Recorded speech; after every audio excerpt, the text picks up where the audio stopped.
सेवा सदन भाग 3। दरवाजे पर आकर सुमन सोचने लगी कि अब जाऊं कहाँ। गजाधर की निर्दयता से भी उसे उतना दुख न हुआ था जितना इस समय हो रहा था। उसे अब मालूम हुआ कि मैंने अपने घर से निकलकर बड़ी भूल की। मैं सुभद्रा के बल पर कूद रही थी। मैं इन पंडित जी को कितना भला आदमी समझती थी, पर अब मालूम हुआ कि ये भी रंगे हुए सियार हैं। अपने घर के सिवाय अब मेरा कहीं ठिकाना नहीं है। मुझे दूसरों की चिरौरी करने की ज़रूरत ही क्या? क्या मेरा घर नहीं था? क्या मैं इनके घर जन्म काटने आई थी? 2-4 दिन में जब उनका क्रोध शांत हो जाता, आप ही चली जाती। ओह नारायण, क्रोध में बुद्धि भ्रष्ट हो जाती है। मुझे इनके घर में भूल कर भी ना आना चाहिए था। मैंने अपने पाँव में आप ही कुल्हाड़ी मारी। वो मन में न जाने क्या समझते होंगे। ये सोचते हुए सुमन आगे चली, पर थोड़ी दूर चलकर उसके विचारों ने फिर पलटा खाया। मैं कहाँ जा रही हूँ? वो अब मुझे कदापि घर में न घुसने देंगे। मैंने कितनी विनती की, पर उन्होंने एक न सुनी। जब केवल रात को कई घंटे की देर हो जाने से उन्हें इतना संदेह हो गया, तो अब मुझे पूरे 24 घंटे हो चुके हैं और मैं शामत की मारी वहीं आई जहाँ मुझे नहीं आना चाहिए था। वो तो अब मुझे दूर से ही दुत्कार देंगे। ये मैं दुत्कार क्यों सहूँ? मुझे कहीं रहने का स्थान चाहिए। खाने भर को किसी न किसी तरह कमा लूँगी। कपड़े भी सीऊँगी तो खाने भर को मिल जाएगा। फिर किसी की धौंस क्यों सहूँ? इनके यहाँ मुझे कौन सा सुख था? व्यर्थ में एक बेड़ी पैरों में पड़ी हुई थी, और लोक लाज से वो मुझे रख भी लें तो उठते बैठते ताने दिया करेंगे। बस चलकर एक मकान ठीक कर लूँ। भोली क्या मेरे साथ इतना भी सलूक न करेगी? वो मुझे अपने घर बार बार बुलाती थी, क्या इतनी दया भी न करेगी? अमोला चली जाऊं तो कैसा हो? लेकिन वहां पर कौन बैठा हुआ है? अम्मा मर गई, शांता है, उसी का निर्वाह होना कठिन है। मुझे कौन पूछने वाला है? मामी जीने नहीं देंगी, छेद छेद कर मार डालेंगी। चलूं, भोली से कहूं, देखूं क्या कहती है। कुछ न हुआ तो गंगा तो कहीं नहीं गई है। ये निश्चय करके सुमन भोली के घर चली। इधर उधर ताकती थी कि कहीं गजाधर न आता हो। भोली के द्वार पर पहुंचकर सुमन ने सोचा, इसके यहाँ क्यों जाऊं? किसी पड़ोसिन के घर जाने से काम न चलेगा। इतने में भोली ने उसे देखा और इशारे से ऊपर बुलाया। सुमन ऊपर चली गई। भोली का कमरा देखकर सुमन की आंखें खुल गईं। एक बार वो पहले भी आई थी, लेकिन नीचे के आंगन से ही लौट गई थी। कमरा, फर्श, मसनद, चित्रों और शीशे के सामानों से सजा हुआ था। एक छोटी सी चौकी पर चांदी का पानदान रखा हुआ था। दूसरी चौकी पर चांदी की तश्तरी और चांदी का एक ग्लास रखा हुआ था। सुमन ये सारा सामान देखकर दंग रह गई। भोली ने पूछा, आज ये संदूकचे लिए कहाँ से आ रही थी? सुमन, ये राम कहानी फिर कहूँगी। इस समय तुम मेरे ऊपर इतनी कृपा करो कि मेरे लिए कहीं अलग एक छोटा सा मकान ठीक करा दो। मैं उसमें रहना चाहती हूँ। भोली ने विस्मित होकर कहा, ये क्यों? क्या शौहर से लड़ाई हो गई है? नहीं, लड़ाई की बात क्या है? अपना जी ही तो है। ज़रा मेरे सामने तो ताको। हाँ, चेहरा साफ कह रहा है। बात क्या हुई? सच कहती हूँ, कोई बात नहीं है। अगर अपने रहने से किसी को कोई तकलीफ हो तो क्यों रहें? अरे तो मुझसे साफ साफ कहती क्यों नहीं? किस बात पर बिगड़े हैं? बिगड़ने की बात नहीं है। जब बिगड़ ही गए तो क्या रह गया? तुम लाख छुपाओ, मैं ताड़ गई सुमन। बुरा ना मानो तो कह दूं, मैं जानती थी कि कभी न कभी तुमसे खटकेगी ज़रूर। एक गाड़ी में कहीं अरबी घोड़ी और लद्दू टट्टू जुट सकते हैं। तुम्हें तो किसी बड़े घर की रानी बनना चाहिए था, मगर पाले पड़ी एक खूसट के, जो तुम्हारे पैर धोने लायक भी नहीं। तुम ही हो कि यूँ निभा रही हो। दूसरी होती तो ऐसे मियाँ को लात मारकर कभी की चली गई होती।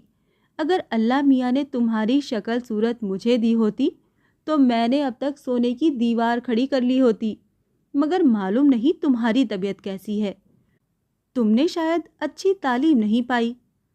मैं 2 साल तक एक ईसाई लेडी से पढ़ चुकी हूँ। 2-3 साल की और कसर रह गई। इतने दिन और पढ़ लेती तो फिर ये ताक न लगी रहती। मालूम हो जाता कि हमारी ज़िंदगी का क्या मकसद है, हमें ज़िंदगी का लुत्फ़ कैसे उठाना चाहिए। हम कोई भेड़ बकरी तो नहीं है कि माँ बाप जिसके गले मर दे बस उसी की हो रहे। अगर अल्लाह को मंजूर होता कि तुम मुसीबतें झेलो तो तुम्हें परियों की सूरत क्यों देता। ये बेहुदा रिवाज यहीं के लोगों में है कि औरत को इतना जलील समझते हैं। नहीं तो और सब मुल्कों में औरतें आज़ाद हैं, अपनी पसंद से शादी करती हैं और जब उनसे रास नहीं आती तो तलाक दे देती हैं। लेकिन हम सब वही पुरानी लकीरें पीटे चले जा रही हैं। सुमन ने सोचकर कहा, क्या करूं बहन, लोक लाज का डर है, नहीं तो आराम से रहना किसे बुरा मालूम होता है। ये सब उसी जिहालत का नतीजा है। मेरे माँ बाप ने भी मुझे एक बूढ़े मियाँ के गले बांध दिया था। उसके यहाँ दौलत थी और सब तरह का आराम था, लेकिन उसकी सूरत से मुझे नफरत थी। मैंने किसी तरह 6 महीने तो काटे, आखिर निकल खड़ी हुई। जिंदगी जैसी नियामत रो रो कर दिन काटने के लिए नहीं दी गई है। जिंदगी का कुछ मज़ा ही न मिला तो उससे फ़ायदा ही क्या। पहले मुझे भी डर लगता था कि बड़ी बदनामी होगी, लोग मुझे जलील समझेंगे, लेकिन घर से निकलने की देरी थी। फिर तो मेरा वो रंग जमा कि अच्छे अच्छे खुशामदें करने लगे। गाना मैंने घर पर ही सीखा था, कुछ और सीख लिया, बस सारे शहर में धूम मच गई। आज यहाँ कौन रईस, कौन महाजन, कौन मौलवी, कौन पंडित ऐसा है जो मेरे तलवे सहलाने में अपनी इज्जत न समझे। मंदिरों में, ठाकुर द्वारे में मेरे मुजरे होते हैं, लोग मिन्नतें करके ले जाते हैं। इसे मैं अपनी बेइज्जती कैसे समझूं? अभी एक आदमी भेज दूं तो तुम्हारे कृष्ण मंदिर के महंत जी दौड़े चले आए। अगर कोई इसे बेइज्जती समझे तो समझा करे। भला ये गाना कितने दिन में आ जाएगा? तुम्हें 6 महीने में आ जाएगा। यहाँ गाने को कौन पूछता है, ध्रुपद और तिल्लाने की जरूरत ही नहीं, बस चली हुई गजलों की धूम है। 2-4 ठुमरियाँ और कुछ थिएटर के गाने आ जाएं और बस फिर तुम ही तुम हो। यहाँ तो अच्छी सूरत और मज़ेदार बातें चाहिए। सो खुदा ने ये दोनों बातें तुम में कूट कूट कर भर दी हैं। मैं कसम खाकर कहती हूँ सुमन, तुम एक बार इस लोहे की जंजीर को तोड़ दो, फिर देखो लोग कैसे दीवानों की तरह दौड़ते हैं। सुमन ने चिंतित भाव से कहा, यही बुरा मालूम होता है कि हाँ हाँ कहो कहो, यही कहना चाहती हो ना कि ऐरे गैरे सबसे बेशर्मी करनी पड़ती है। शुरू में मुझे भी यही झिझक होती थी, मगर बाद में मालूम हुआ कि ये ख्याल ही ख्याल हैं। यहाँ ऐरे गैरों के आने की हिम्मत ही नहीं होती। यहाँ तो सिर्फ रईस लोग आते हैं, बस उन्हें फंसाए रखना चाहिए। अगर शरीफ है तब तो तबीयत आप ही उनसे मिल जाती है और बेशर्मी का ध्यान भी नहीं होता। लेकिन अगर उससे अपनी तबीयत ना मिले तो उसे बातों में लगाए रहो, जहाँ तक उसे नोचते खसोटते बने नोचो खसोटो, आखिर वो परेशान होकर खुद ही चला जाएगा।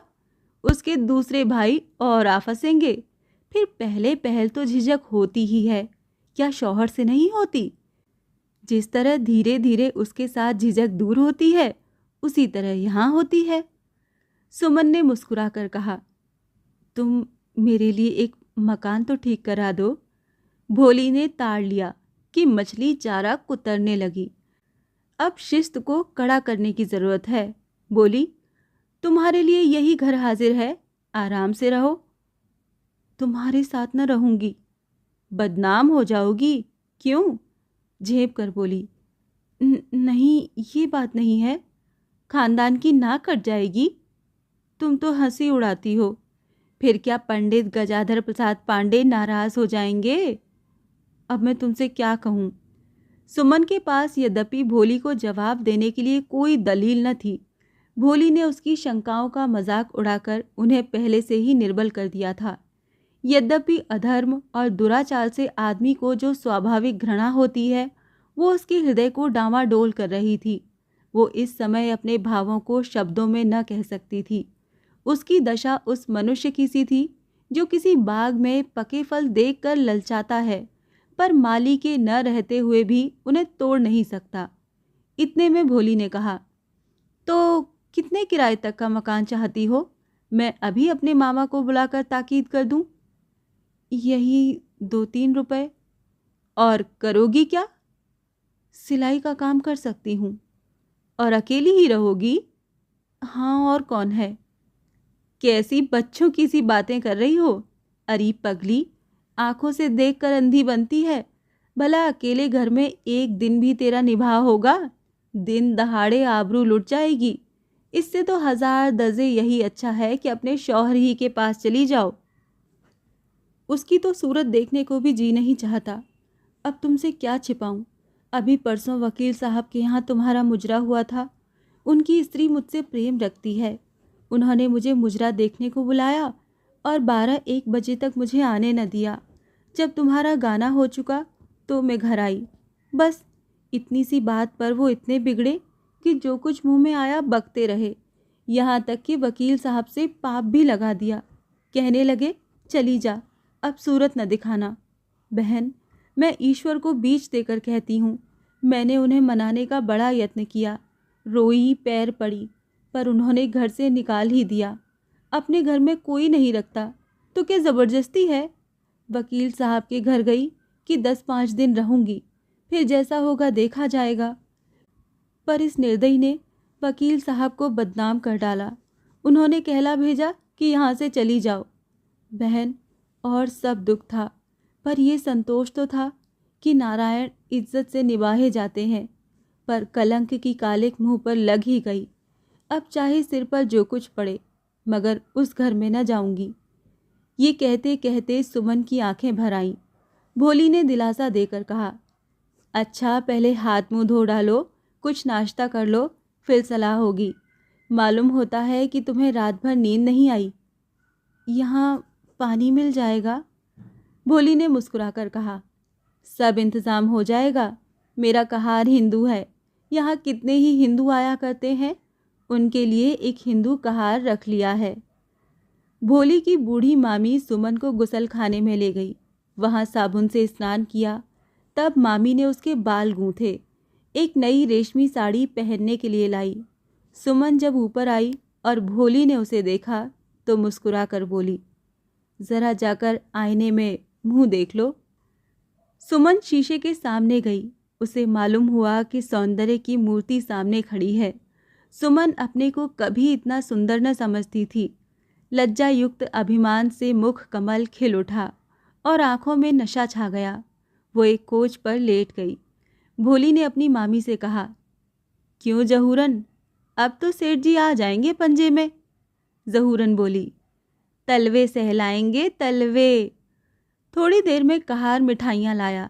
सुमन ने जलपान किया, पान खाया और फिर आईने के सामने खड़ी हो गई। उसने अपने मन में कहा, ये सुख छोड़कर उस अंधेरी कोठरी में क्यों रहूं? भोली ने पूछा, गजाधर शायद मुझसे तुम्हारे बारे में कुछ पूछे तो क्या कह दूं? कहला देना कि यहाँ नहीं है। भोली का मनोरथ पूरा हो गया। उसे निश्चय हो गया कि सेठ बलभद्र दास, जो अब तक मुझसे कन्नी काटते फिरते थे, इस लावण्यमयी सुंदरी पर भ्रमर की भांति मंडराएंगे। सुमन की दशा उस लोभी डॉक्टर की सी थी जो अपने किसी रोगी मित्र को देखने जाता है और फीस के रुपए हाथों से नहीं लेता। संकोचवश कहता है, इसकी क्या ज़रूरत है, लेकिन जब रुपए उसकी जेब में डाल दिए जाते हैं तो हर्ष से मुस्कुराता हुआ घर की राह लेता है। पदम सिंह के एक बड़े भाई मदन सिंह थे। वो घर का कामकाज देखते थे। थोड़ी सी जमींदारी थी, कुछ लेन देन करते थे। उनके एक ही लड़का था जिसका नाम सदन सिंह था। स्त्री का नाम भामा था। माँ बाप का इकलौता लड़का बड़ा भाग्यशाली होता है। उसे मीठे पदार्थ खूब खाने को मिलते हैं, किंतु कड़वी ताड़ना कभी नहीं मिलती। सदन बाल्यकाल में ढीठ, हठी और लड़ाकू था। वयस्क होने पर वो आलसी, क्रोधी और बड़ा उद्दंड हो गया।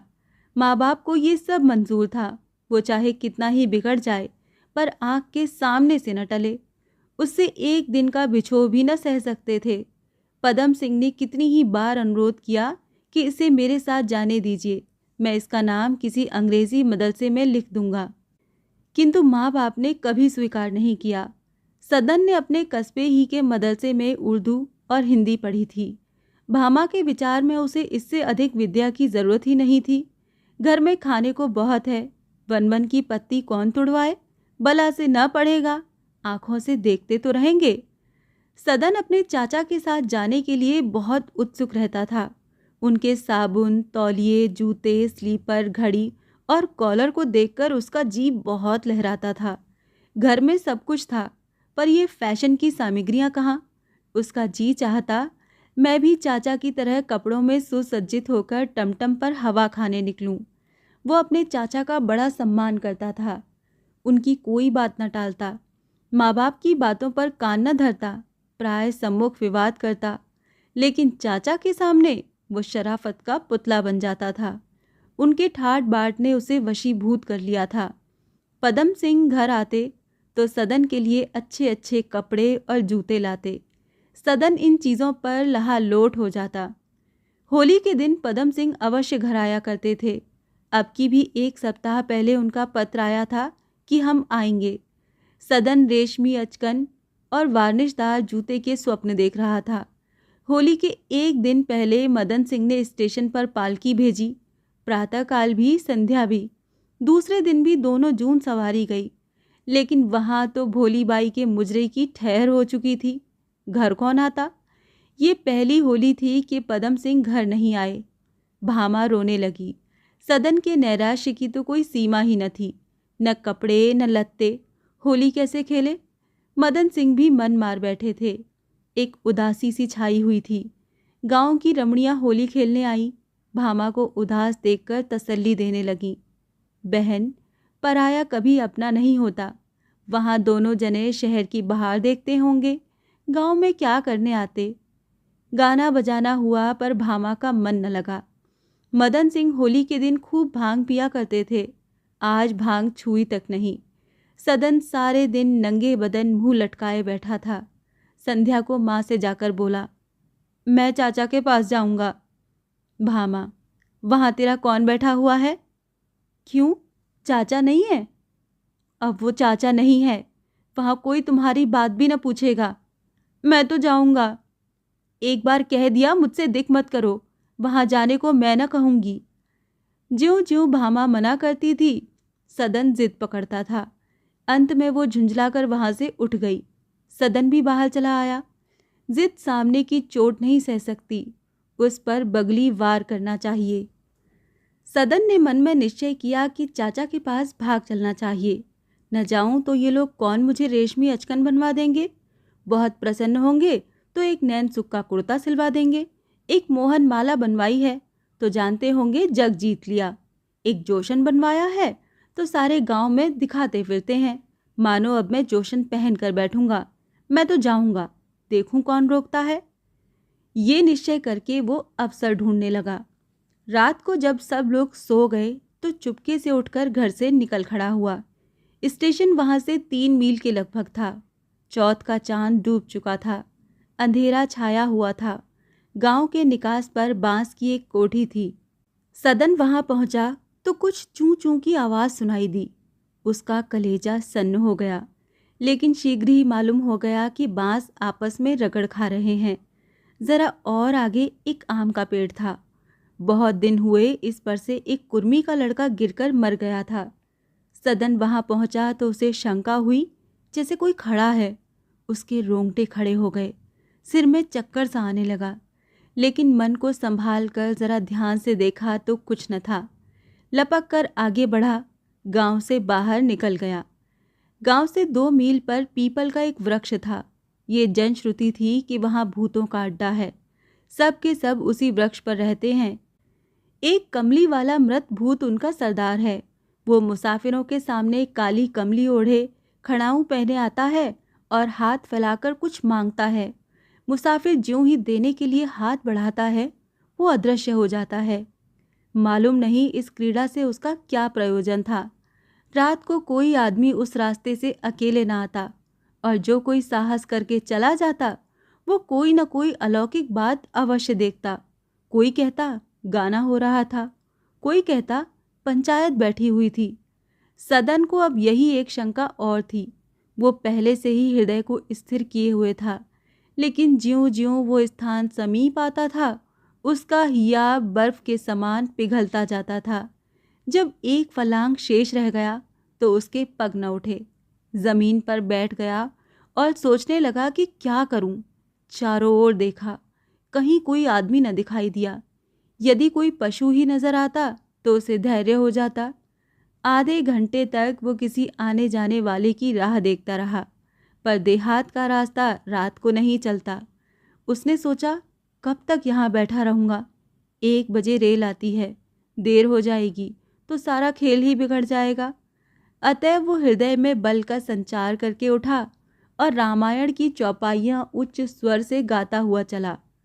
भूत प्रेत के विचार को किसी बहाने से दूर रखना चाहता था, किंतु ऐसे अवसरों पर गर्मी की मक्खियों की भांति विचार टालने से नहीं टलता। हटा दो, फिर आ पहुँचे। निदान वो सघन वृक्ष सामने दिखाई देने लगा। सदन ने उसकी ओर ध्यान से देखा। रात अधिक जा चुकी थी। तारों का प्रकाश भूमि पर पड़ रहा था। सदन को वहां कोई वस्तु न दिखाई दी। उसने और भी ऊंचे स्वर में गाना शुरू किया। इस समय एक एक रोम सजग हो रहा था। कभी इधर ताकता, कभी उधर। नाना प्रकार के जीव दिखाई देते, किंतु ध्यान से देखते ही लुप्त हो जाते। अकस्मात उसे मालूम हुआ कि दाहिनी ओर कोई बंदर बैठा हुआ है। कलेजा सन्न हो गया, किंतु क्षण मात्र में बंदर मिट्टी का ढेर बन गया। जिस समय सदन वृक्ष के नीचे पहुंचा, उसका गला थरथराने लगा। मुंह से आवाज न निकली। अब विचार को बहलाने की आवश्यकता भी न थी। मन और बुद्धि की सभी शक्तियों का संचय परमावश्यक था। अकस्मात उसे कोई वस्तु दौड़ती नजर आई। वो उछल पड़ा। ध्यान से देखा तो कुत्ता था, किंतु वो सुन चुका था कि भूत कभी कभी कुत्तों के रूप में भी आ जाया करते हैं। शंका और भी प्रचंड हुई। सावधान होकर खड़ा हो गया, जैसे कोई वीर पुरुष शत्रु के वार की प्रतीक्षा करता है। कुत्ता सिर झुकाए चुपचाप कतराकर निकल गया। सदन ने जोर से डांटा। कुत्ता दुम दबाकर भागा। सदन कई पग उसके पीछे दौड़ा। भय की चरम सीमा ही साहस है। सदन को विश्वास हो गया कुत्ता ही था। भूत होता तो अवश्य कोई न कोई लीला करता। भय कम हुआ, किंतु वो वहां से भागा नहीं। वो अपने भीरू हृदय को लज्जित करने के लिए कई मिनट तक पीपल के नीचे खड़ा रहा। इतना ही नहीं, उसने पीपल की परिक्रमा की और उसे दोनों हाथों से बलपूर्वक हिलाने की चेष्टा की। वो विचित्र साहस था। ऊपर पत्थर, नीचे पानी, एक जरा सी आवाज, एक जरा सी पत्ती की खड़कन उसके जीवन का निपटारा कर सकती थी। इस परीक्षा से निकलकर सदन अभिमान से सिर उठाए आगे बढ़ा। सुमन के चले जाने के बाद पदम सिंह के हृदय में एक आत्मग्लानि उत्पन्न हुई। मैंने अच्छा नहीं किया। न मालूम वो कहाँ गई। अपने घर चली गई तो पूछना ही क्या, किंतु वहाँ वो कदापि न गई होगी। मरता क्या न करता। कहीं कुली डिपो वालों के जाल में फंस गई तो फिर छूटना मुश्किल है। ये दुष्ट ऐसे ही अवसर पर अपना वाण चलाते हैं। कौन जाने कहीं उनसे भी घोरतर दुष्टाचारियों के हाथ न पड़ जाए। साहसी पुरुष को कोई सहारा नहीं होता तो वो चोरी करता है। कायर पुरुष को कोई सहारा नहीं तो वो भीख मांगता है। लेकिन स्त्री को कोई सहारा नहीं होता तो वो लज्जाहीन हो जाती है। युवती का घर से निकलना मुंह से बात का निकलना है। मुझसे बड़ी भूल हुई। अब इस मर्यादा पालन से काम न चलेगा। वो डूब रही होगी, उसे बचाना चाहिए। वो गजाधर के घर जाने के लिए कपड़े पहनने लगे। तैयार होकर घर से निकले, किंतु ये संशय लगा हुआ था कि कोई मुझे उसके दरवाजे पर देख न ले। मालूम नहीं गजाधर अपने मन में क्या समझे। कहीं उलझ पड़ा तो मुश्किल होगी। घर से बाहर निकल चुके थे, लौट पड़े और कपड़े उतार दिए। जब वो 10 बजे भोजन करने गए तो सुभद्रा ने त्योरियत बदल कर कहा, ये आज सवेरे सुमन के पीछे क्यों पड़ गए? निकालना ही था तो एक ढंग से निकालते। उस बुढ़े जीतन को भेज दिया। उसने उल्टी सीधी जो मुंह में आई कही। बेचारी ने जीभ तक नहीं हिलाई, चुपचाप चली गई। मारे लाज के मैंने सिर नहीं उठाया। मुझसे आकर कहते, मैं समझा देती। कोई गंवारिन तो थी नहीं, अपना सुभीता करके चली जाती। ये सब तो कुछ न हुआ, बस नादेशाही हुक्म दे दिया। बदनामी का इतना डर। वो अगर लौटकर घर न गई तो क्या कुछ कम बदनामी होगी? कौन जाने कहाँ जाएगी। इसका दोष किस पर होगा? सुभद्रा भरी बैठी थी, उबल पड़ी। पदम सिंह अपना अपराध स्वीकार करने वाले अपराधी की भांति सिर झुकाए सुनते रहे। जो विचार उनके मन में थे वो सुभद्रा की जीभ पर थे। चुपचाप भोजन किया और कचहरी चले गए। आज उस जलसे के बाद तीसरा दिन था। पहले शर्मा जी को कचहरी के लोग एक चरित्रवान आदमी समझते थे और उनका आदर करते थे, किंतु इधर 3-4 दिनों में जब अन्य वकीलों को अवकाश मिलता तो वो शर्मा जी के पास आकर बैठ जाते और उनसे राग रंग की चर्चा करने लगते। शर्मा जी, सुना है आज लखनऊ से कोई बाई जी आई हैं, उनके गाने की बड़ी प्रशंसा है, उनका मुजरा न करवाइएगा। अजी शर्मा जी, कुछ सुना आपने? आपकी भोली बाई पर सेठ चिम्मन लाल बेतरह रीझे हुए हैं। कोई कहता, भाई साहब कल गंगा स्नान है, घाट पर बड़ी बहार रहेगी, क्यों न एक पार्टी कर दीजिए। सरस्वती को बुला लीजिएगा, गाना तो बहुत अच्छा गाती नहीं मगर यौवन में अद्वितीय है। शर्मा जी को इन चर्चाओं से घृणा होती। वो सोचते, क्या मैं वेश्याओं का दलाल हूँ जो मुझसे लोग इस प्रकार की बातें करते हैं। कचहरी के कर्मचारियों के व्यवहार में शर्मा जी को एक विशेष अंतर दिखाई देता था। उन्हें जब छुट्टी मिलती, सिगरेट पीते हुए आकर शर्मा जी के पास बैठ जाते और इसी प्रकार चर्चा करने लगते। यहाँ तक कि शर्मा जी किसी बहाने से उठ जाते और उनसे पीछा छुड़ाने के लिए घंटों किसी वृक्ष के नीचे छिपकर बैठे रहते। वो उस अशुभ मुहूर्त को कोसते जब उन्होंने वो जलसा किया था। आज भी वो कचहरी में ज़्यादा न ठहर सके। इन्हीं घृणित चर्चाओं से उकताकर 2 ही बजे लौट आए। ज्यों ही द्वार पर पहुँचे, सदन ने आकर उनके चरण स्पर्श किए। शर्मा जी आश्चर्य से बोले, अरे सदन, तुम कब आए? इसी गाड़ी से आया हूँ। घर पर तो सब कुशल हैं? जी हाँ, सब अच्छी तरह हैं। कब चले थे? इसी 1 बजे वाली गाड़ी से? जी नहीं, चला तो रात 9 बजे की गाड़ी को था, किंतु गाड़ी में सो गया और मुगल सराय पहुंच गया। उधर से 12 बजे वाली डाक से आया हूँ। वाह, अच्छे रहे। कुछ भोजन किया? जी हाँ, कर चुका। मैं तो अब की होली पर न जा सका। भाभी कुछ कहती थीं। आपकी राह लोग 2 दिनों तक देखते रहे। दादा 2 दिन पालकी लेकर गए। अम्मा रोती थी। मेरा जी न लगता था। रात को उठकर चला आया। तो घर पर पूछा नहीं? पूछा क्यों नहीं, लेकिन आप तो उन लोगों को जानते हैं। अम्मा राजी न हुई। तब तो वो लोग घबराते होंगे। ऐसा ही था तो किसी को साथ ले लेते। खैर अच्छा हुआ, मेरा जी भी तुम्हें देखने को कर रहा था। अब आ गए तो किसी मदरसे में नाम लिखाओ। जी हाँ, यही तो मेरा भी विचार है। शर्मा जी ने मदन सिंह को तार दे दिया। घबराइए मत, सदन यहाँ आ गया है, उसका नाम किसी स्कूल में लिखा दिया जाएगा।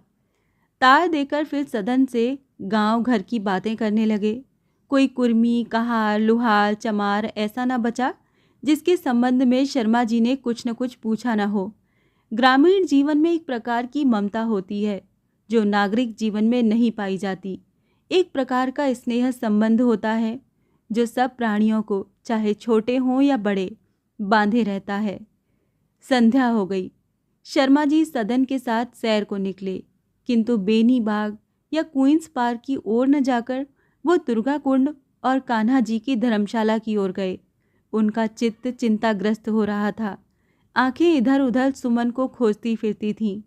मन में निश्चय कर लिया था कि अब की वो मिल जाए तो कदापि न जाने दूं, चाहे कितनी ही बदनामी हो। यही न होगा कि उसका पति मुझ पर दावा करेगा। सुमन की इच्छा होगी चली जाएगी। चलूं गजाधर के पास, संभव है वो घर आ गई हो। ये विचार आते ही वो घर लौटे। कई मुवक्किल उनकी बाट जोह रहे थे। उनके कागज पत्र देखे, किंतु मन दूसरी ओर था। ज्यों ही इनसे छुट्टी हुई वो गजाधर के घर चले, किंतु इधर उधर ताकते जाते थे कि कहीं कोई देख न रहा हो, कोई साथ न आता हो। इस ढंग से जाते थे मानो उन्हें कोई प्रयोजन नहीं है। गजाधर के द्वार पर पहुँचे। वो अभी दुकान से लौटा था। आज उसे दोपहर ही को खबर मिली थी कि शर्मा जी ने सुमन को घर से निकाल दिया। तिस पर भी उसको ये संदेह हो रहा था कि कहीं इस बहाने से उसे छिपा न रखा हो। लेकिन इस समय शर्मा जी को अपने द्वार पर देखकर वो उनका सत्कार करने के लिए विवश हो गया। खाट से उठकर उन्हें नमस्कार किया। शर्मा जी रुक गए और निश्चेष्ट भाव से बोले, क्यों पांडे जी, महाराजिन घर आ गई ना? गजाधर का संदेह कुछ हटा। बोला, जी नहीं, जब से आपके घर से गई तब से उसका कुछ पता नहीं। आपने कुछ इधर उधर पूछताछ नहीं की? आखिर ये क्या बात हुई तो आप उनसे इतने नाराज हो गए? महाशय, मेरे निकालने का तो एक बहाना था। असल में वो निकलना चाहती थी। पास पड़ोस की दुष्टाओं ने उसे बिगाड़ दिया था। इधर महीनों से वो अनमनी सी रहती थी। होली के दिन 1 बजे रात को घर आई। मुझे संदेह हुआ, मैंने डांट डपट की, घर से निकल खड़ी हुई। लेकिन आप उसे घर लाना चाहते तो मेरे यहाँ से ला सकते थे। इसके बदले आपने मुझे बदनाम करना शुरू कर दिया। तो भाई, अपनी बदनामी कौन चाहता है? मैंने उसे अपने घर से अलग कर दिया। बताओ, मैं और क्या करता? अपनी इज्जत तो सभी को प्यारी होती है। इस मामले में मेरा इतना ही अपराध था कि वो होली वाले जलसे में मेरे यहाँ रही। यदि मुझे मालूम होता कि जलसे का ये परिणाम होगा तो या तो जलसा ही न करता या उसे अपने घर आने ही न देता। इतने ही अपराध के लिए आपने सारे शहर में मेरा नाम बेच डाला। गजाधर रोने लगा। उसके मन का भ्रम दूर हो गया। रोते हुए बोला, महाशय, इस अपराध के लिए मुझे जो सज़ा चाहे दें। मैं गंवार मूर्ख ठहरा। जिसने जो बात सुझा दी मान गया। वो जो बैंक के बाबू हैं, भला सा नाम है उनका, विट्ठल दास, मैं उन्हीं के चकमे में आ गया। होली के 1 दिन पहले वो हमारी दुकान पर आए थे। कुछ कपड़ा लिया और मुझे अलग ले जाकर आपके बारे में, अब क्या कहूँ, उनकी बातें सुनकर मुझे भ्रम हो गया। मैं उन्हें भला आदमी समझता था। सारे शहर में दूसरों के साथ भलाई करने के लिए उपदेश करते फिरते हैं। ऐसा धर्मात्मा आदमी कोई बात कहता है तो उस पर विश्वास आ ही जाता है। मालूम नहीं उन्हें आपसे क्या बैर था, और मेरा तो उन्होंने घर ही बिगाड़ दिया। ये कहकर गजाधर फिर रोने लगा। उसके मन का भ्रम दूर हो गया। रोते हुए बोला, सरकार, इस अपराध के लिए मुझे जो चाहे सज़ा दें। शर्मा जी को ऐसा जान पड़ा मानो किसी ने लोहे की छड़ लाल करके उनके हृदय में चुभो दी हो।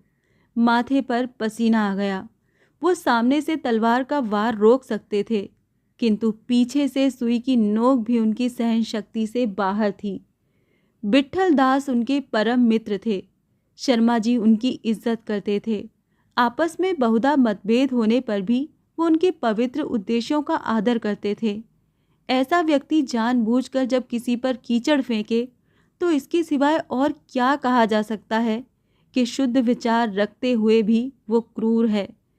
शर्मा जी समझ गए कि होली के जलसे के प्रस्ताव से नाराज होकर विट्ठल दास ने ये आग लगाई केवल मेरा अपमान करने के लिए, जनता की दृष्टि में गिराने के लिए मुझ पर ये दोषारोपण किया।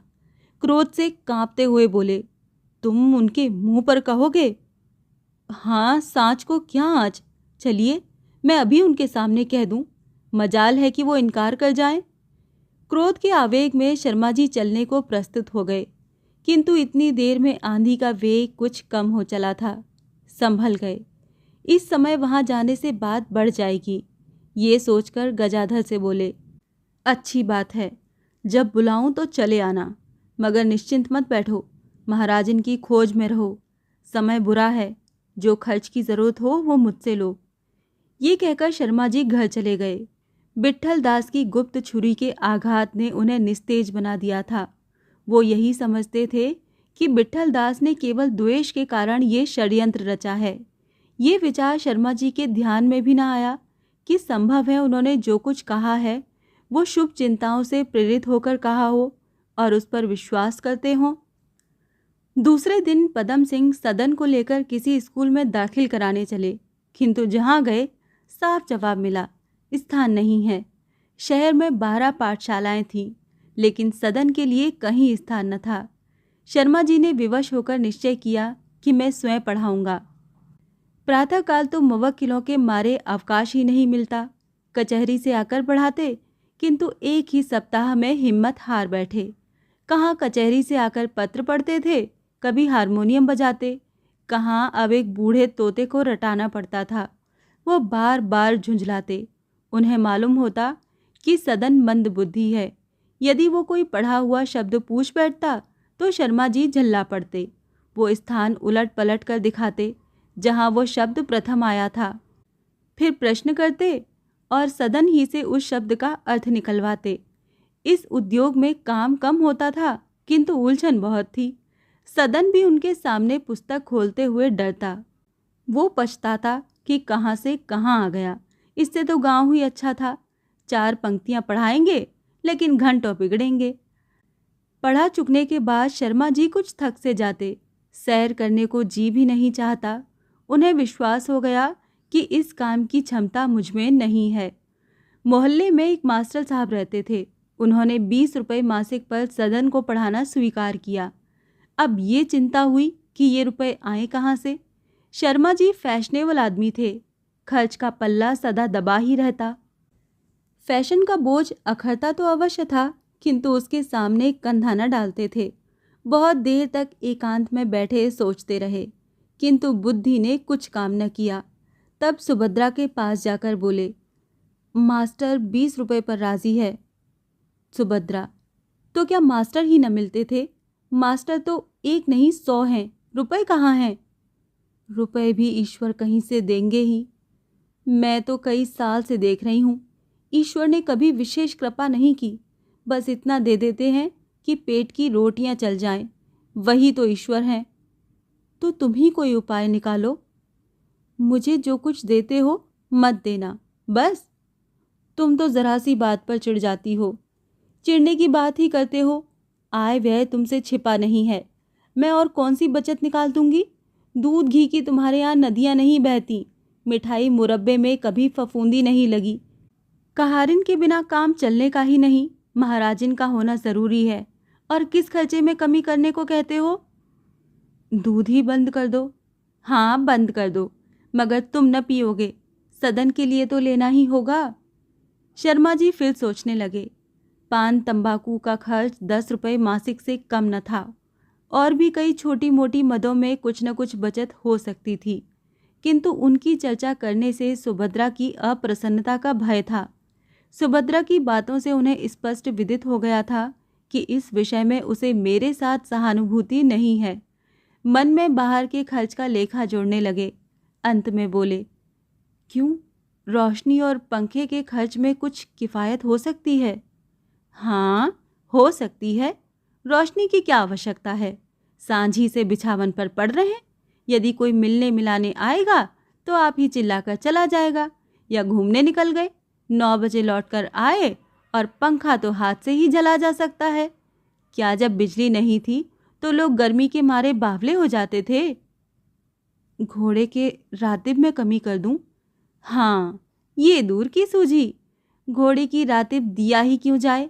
घास काफ़ी है। यही न होगा कि कूल्हे पर हड्डियां निकल आएंगी। किसी तरह मर जी कर कचहरी तक ले ही जाएगा। ये तो कोई नहीं कहेगा कि वकील साहब के पास सवारी नहीं है। लड़कियों की पाठशाला को 2 रुपये मासिक चंदा देता हूँ। 9 रुपये क्लब का चंदा है। 3 रुपये मासिक अनाथालय को देता हूँ। ये सब चंदे बंद कर दूँ तो कैसा हो? बहुत अच्छा होगा। संसार की रीत है कि पहले अपने घर में दिया जलाकर मस्जिद में जलाते हैं। शर्मा जी सुभद्रा की व्यंग्यपूर्ण बातों को सुन सुनकर मन में झुंझला रहे थे, पर धीरज के साथ बोले, इस तरह कोई 15 रुपया मासिक तो मैं कर दूंगा। शेष 5 रुपये का बोझ तुम्हारे ऊपर है। मैं हिसाब किताब नहीं पूछता। किसी तरह संख्या पूरी कर दो। हाँ, हो जाएगा, कुछ कठिन नहीं है। भोजन एक ही समय बने। दोनों समय बनने की क्या ज़रूरत है? संसार में करोड़ों आदमी एक ही समय खाते हैं किंतु बीमारियां दुबले नहीं होते। शर्मा जी अधीर हो गए। घर की लड़ाई से उनका हृदय कांपता था, पर ये चोट न सही गई। बोले, तुम क्या चाहती हो कि सदन के लिए मास्टर न रखा जाए और वो यूं ही अपना जीवन नष्ट करे? चाहिए तो ये था कि तुम मेरी सहायता करती, उल्टे और जी जला रही हो। सदन मेरे उसी भाई का लड़का है जो अपने सिर पर आटे दाल की गठरी लाद कर मुझे स्कूल में दाखिल कराने आए थे। मुझे वो दिन भूले नहीं हैं। उनके उस प्रेम का स्मरण करता हूँ तो जी चाहता है कि उनके चरणों पर गिरकर घंटों रोऊं। तुम्हें अब अपने रोशनी और पंखे के खर्च में, पान तंबाकू के खर्च में, घोड़े साइज के खर्च में किफ़ायत करना भारी मालूम होता है, किंतु भैया मुझे वार्निश वाले जूते पहनाकर आप नंगे पांव रहते थे। मैं रेशमी कपड़े पहनता था, वो फटे कुर्ते पर ही काटते थे। उनके उपकारों और भलाइयों का इतना भारी बोझ मेरी गर्दन पर है कि मैं इस जीवन में उससे मुक्त नहीं हो सकता। सदन के लिए मैं प्रत्येक कष्ट सहने को तैयार हूँ। उसके लिए यदि मुझे पैदल कचहरी जाना पड़े, उपवास करना पड़े, अपने हाथों से उसके जूते साफ करने पड़े, तब भी मुझे इनकार न होगा। नहीं तो मुझ जैसा कृतज्ञ संसार में न होगा। ग्लानि से सुभद्रा का मुख कमल कुंभला गया। यद्यपि शर्मा जी ने वो बातें सच्चे दिल से कही थीं, पर उसने समझा कि वो मुझे लज्जित करने के निमित्त कही गई हैं। सिर नीचा करके बोली, तो मैंने ये कब कहा कि सदन के लिए मास्टर न रखा जाए? जो काम करना है उसे कर डालिए, जो कुछ होगा देखा जाएगा। जब दादाजी ने आपके लिए इतने कष्ट उठाए हैं तो यही उचित है कि आप भी सदन के लिए कोई बात उठा न रखें। मुझसे जो कुछ करने को कहिए वो करूं। आपने अब तक कभी इस विषय पर जोर नहीं दिया था, इसीलिए मुझे ये भ्रम हुआ कि ये कोई आवश्यक खर्च नहीं है। आपको पहले ही दिन से मास्टर का प्रबंध करना चाहिए था। इतने आगे पीछे का क्या काम था? अब तक तो ये थोड़ा बहुत पढ़ भी चुका होता। इतनी उम्र गंवाने के बाद जब पढ़ाने का विचार किया है तो उसका एक दिन भी व्यर्थ न जाना चाहिए। सुभद्रा ने तत्क्षण अपनी लज्जा का बदला ले लिया। पंडित जी को अपनी भूल स्वीकार करनी पड़ी। यदि अपना पुत्र होता तो उन्होंने कदापि इतना सोच विचार न किया होता। सुभद्रा को अपने प्रतिवाद पर खेद हुआ। उसने पान लगाकर शर्मा जी को दिया। ये मानो संधि पत्र था। शर्मा जी ने पान ले लिया, संधि स्वीकृत हो गई। जब वो चलने लगे तो सुभद्रा ने पूछा, कुछ सुमन का पता चला? कुछ भी नहीं, न जाने कहाँ गायब हो गई। गजाधर भी नहीं दिखाई देता। सुनता हूँ घर बार छोड़कर किसी तरफ निकल गया है। दूसरे दिन से मास्टर साहब सदन को पढ़ाने लगे। 9 बजे वो पढ़ाकर चले जाते, तब सदन स्नान भोजन करके सोता। अकेले उसका जी बहुत घबराता। कोई संगी न साथी, न कोई हंसी न दिल लगी। कैसे जी लगे? हाँ, प्रातःकाल थोड़ी सी कसरत कर लिया करता था। इसका उसे व्यसन था। अपने गांव में उसने एक छोटा सा अखाड़ा बनवा रखा था। यहाँ अखाड़ा तो न था, कमरे ही में दंड कर लेता। शाम को शर्मा जी उसके लिए फिटिन तैयार करा देते। तब सदन अपना सूट पहनकर गर्व के साथ फिटिन पर सैर करने निकलता। शर्मा जी पैदल घूमा करते थे। वो पार्क या छावनी की ओर जाते, किंतु सदन उस तरफ न जाता। वायु सेवन में जो एक प्रकार का दार्शनिक आनंद होता है, इसका उसे क्या ज्ञान। शुद्ध वायु की सुखद शीतलता, हरे भरे मैदानों की विचारोत्पादक निर्जनता और सुरम्य दृश्यों की आनंदमयी निस्तब्धता, उसमें इनके रसास्वादन की योग्यता न थी। उसका यौवन काल था। जब बनाव सिंगार का भूत सिर पर सवार रहता है, वो अत्यंत रूपवान, सुगठित, बलिष्ठ युवक था। देहात में रहा, न पढ़ना न लिखना, न मास्टर का भय, न परीक्षा की चिंता। सेरों दूध पीता था। घर में भैंसें थी। घी के लौंदे उठाकर खा जाता। उस पर कसरत का शौक। शरीर बहुत सुडौल निकल आया था। छाती चौड़ी, गर्दन तनी हुई। ऐसा जान पड़ता था मानो देह में ईंगुर भरा हुआ है।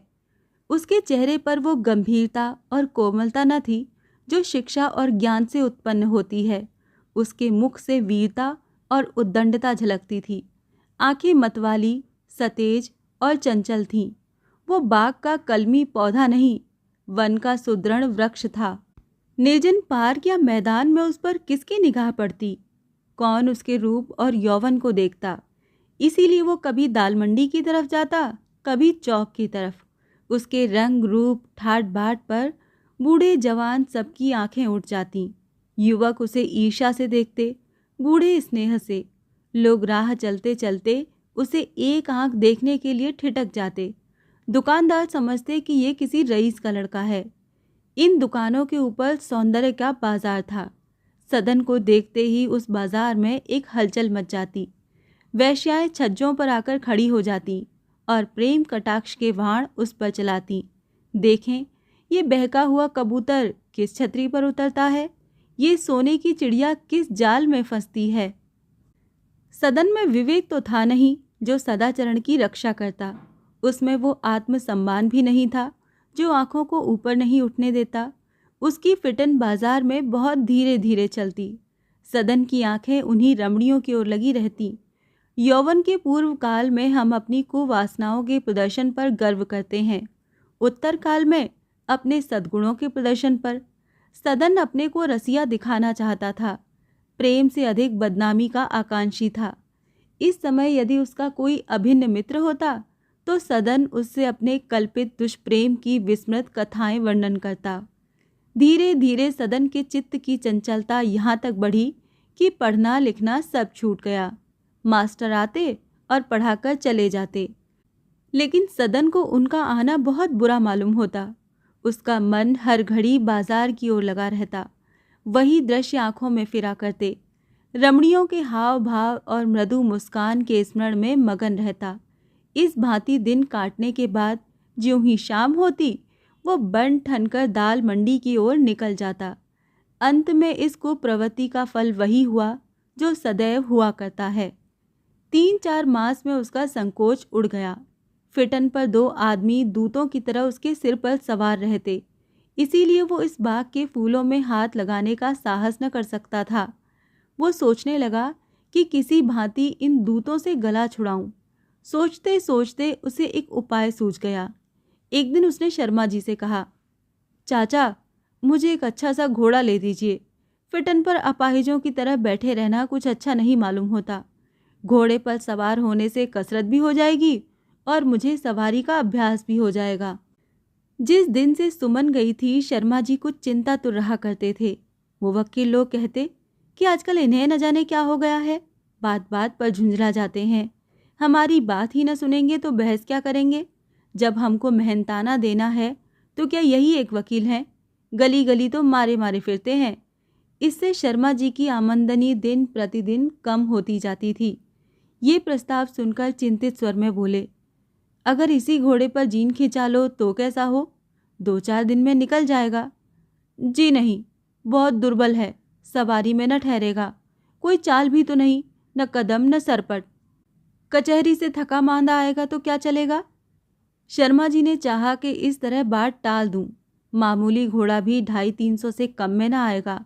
उस पर कम से कम 25 रुपये मासिक खर्च अलग। इस समय वो इतना खर्च उठाने में समर्थ न थे, किंतु सदन कब मानने वाला था? नित्य प्रति उनसे तकाजा करता। यहाँ तक कि दिन में कई बार टोकने की नौबत आ पहुंची। शर्मा जी उसकी सूरत देखते ही सूख जाते। यदि उससे अपनी आर्थिक दशा साफ साफ कह देते तो सदन चुप हो जाता, लेकिन अपनी चिंताओं की राम कहानी सुनाकर वो उसे कष्ट में नहीं डालना चाहते थे।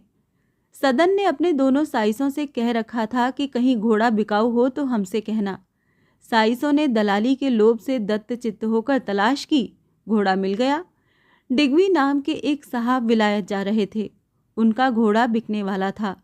सदन खुद गया, घोड़े को देखा, उस पर सवार हुआ, चाल देखी और मोहित हो गया। शर्मा जी से आकर कहा, चलिए घोड़ा देख लीजिए, मुझे बेहद पसंद है। शर्मा जी को अब भागने का कोई रास्ता न रहा। जाकर घोड़े को देखा, डिग्वी साहब से मिले, दाम पूछे। उन्होंने 400 रुपये मांगे, इससे कौड़ी कम नहीं। अब इतने रुपए कहाँ से आए? घर में अगर 100-200 रुपये थे तो वो सुभद्रा के पास थे, और सुभद्रा से इस विषय में शर्मा जी को सहानुभूति की लेश मात्र भी आशा न थी। उपकारी बैंक के मैनेजर बाबू चारू चंद्र से उनकी मित्रता थी, उनसे उधार लेने का विचार किया, लेकिन आज तक शर्मा जी को ऋण मांगने का अवसर नहीं पड़ा था। बार बार इरादा करते और फिर हिम्मत हार जाते। कहीं वो इनकार कर गए तब? इस इनकार का भीषण भय उन्हें सता रहा था। वो ये बिल्कुल न जानते थे कि लोग कैसे महाजनों पर अपना विश्वास जमा लेते हैं। कई बार कलम दवात लेकर रुक्का लिखने बैठे, किंतु लिखे क्या ये न सूझा। इसी बीच सदन डिग्वी साहब के यहाँ से घोड़ा ले आया। जीन सास का मूल्य 50 रुपये और हो गया। दूसरे दिन रुपए देने का वादा हुआ। केवल रात भर की मोहलत थी। प्रातःकाल रुपए देना परमावश्यक था। शर्मा जी किसी हैसियत के आदमी के लिए इतने रुपए का प्रबंध करना कोई मुश्किल न था, किंतु उन्हें चारों ओर अंधकार दिखाई देता था। उन्हें आज अपनी क्षुद्रता का ज्ञान हुआ।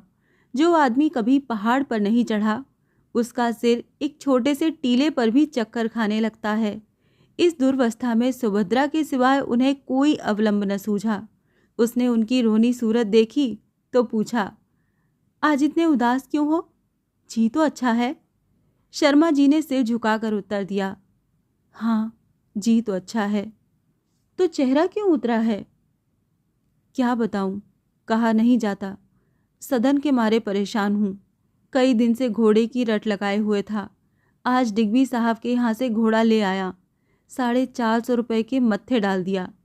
सुभद्रा ने विस्मित होकर कहा, अच्छा ये सब हो गया और मुझे खबर ही नहीं। तुमसे कहते हुए डर मालूम होता था। डर की कौन सी बात थी? क्या मैं सदन की दुश्मन थी जो जल भुन जाती? उसके खेलने खाने के क्या और दिन आएंगे? कौन बड़ा खर्च है? तुम्हें ईश्वर कुशल से रखें। ऐसे 400-500 रुपये कहाँ आएंगे और कहाँ जाएंगे? लड़के का मन तो रह जाएगा। उसी भाई का तो बेटा है जिसने आपको पाल पोस कर आज इस योग्य बनाया। शर्मा जी इस व्यंग के लिए तैयार थे, इसीलिए उन्होंने सदन की शिकायत करके ये बात छेड़ी थी। किंतु वास्तव में उन्हें सदन का ये व्यसन उतना दुखजनक नहीं मालूम होता था जितना अपनी दारुण धनहीनता। सुभद्रा की सहानुभूति प्राप्त करने के लिए उसके हृदय में बैठना जरूरी था। बोले, चाहे जो कुछ हो, मुझे तो तुमसे कहते हुए डर लगता था। मन की बात कहता हूँ। लड़कों का खाना खेलना सबको अच्छा लगता है, पर घर में पूंजी हो तब। दिन भर से इसी फिक्र में पड़ा हुआ हूँ। कुछ बुद्धि काम नहीं करती। सवेरे डिग्बी साहब का आदमी आएगा, उसे क्या उत्तर दूंगा? बीमार भी पड़ जाता तो एक बहाना मिल जाता। तो ये कौन सा मुश्किल बात है? सवेरे चादर ओढ़कर लेटे रहिएगा। मैं कह दूंगी कि आज तबीयत अच्छी नहीं है। शर्मा जी हंसी को रोक न सके। इस व्यंग में कितनी निर्दयता, कितनी विरक्ति थी। बोले, अच्छा मान लिया कि आदमी कल लौट गया, लेकिन परसों तो डिग्बी साहब जाने वाले ही हैं। कल कोई न कोई फिक्र करनी ही पड़ेगी। तो यही फिक्र आज क्यों नहीं कर डालते? भाई चढ़ाओ मत। अगर मेरी बुद्धि काम करती तो तुम्हारी शरण क्यों आता? चुपचाप काम न कर डालता। जब कुछ नहीं बन पड़ा है तब तुम्हारे पास आया हूँ। बताओ क्या करूँ? मैं क्या बताऊँ? आपने तो वकालत पढ़ी है, मैं तो मिडिल तक भी नहीं पढ़ी। मेरी बुद्धि यहाँ क्या काम देगी? इतना जानती हूँ कि घोड़े को द्वार पर हिनहिनाते सुनकर बैरियों की छाती धड़क जाएगी। जिस वक्त आप सदन को उस पर बैठे देखेंगे, आंखें तृप्त हो जाएंगी। वही तो पूछता हूँ कि यह अभिलाषाएं कैसे पूरी हों? ईश्वर पर भरोसा रखिए, वो कोई न कोई जुगत निकालेगा ही। तुम तो ताने देने लगी। इसके सिवाय मेरे पास और है ही क्या? आप अगर समझते हो कि मेरे पास रुपए होंगे तो यह आपकी भूल है। मुझे हेर फेर करना नहीं आता। संदूक की चाबी लीजिए, 100-125 रुपये पड़े हुए हैं, निकाल ले जाइए। बाकी के लिए और कोई फिक्र कीजिए। आपके कितने ही मित्र हैं, क्या 200-400 रुपये का प्रबंध नहीं कर देंगे? यद्यपि पदम सिंह यही उत्तर पाने की आशा रखते थे, पर इसे कानों से सुनकर वो अधीर हो गए। गांठ जरा भी हल्की न पड़ी। चुपचाप आकाश की ओर ताकने लगे, जैसे कोई अथाह जल बहा जाता हो। सुभद्रा संदूक की चाबी देने को तैयार तो थी, लेकिन संदूक में 100 की जगह पूरे 500 रुपये बटुए में रखे हुए थे। वो सुभद्रा की 2 साल की कमाई थी। इन रुपयों को देख देख कर सुभद्रा फूली न समाती थी। कभी सोचती, अब की घर चलूंगी तो भाभी के लिए अच्छा सा कंगन लेती चलूंगी और गांव की सब कन्याओं के लिए एक एक साड़ी। कभी सोचती, यही कोई काम पड़ जाए और शर्मा जी रुपए के लिए परेशान हो तो मैं चट निकाल कर दे दूंगी। वो कैसे प्रसन्न होंगे, चकित हो जाएंगे। साधारणतः युवतियों के हृदय में ऐसे उदार भाव नहीं उठा करते। वो रुपए जमा करती हैं अपने गहनों के लिए, लेकिन सुभद्रा बड़े धनी घर की बेटी थी। गहनों से उसका मन भरा हुआ था।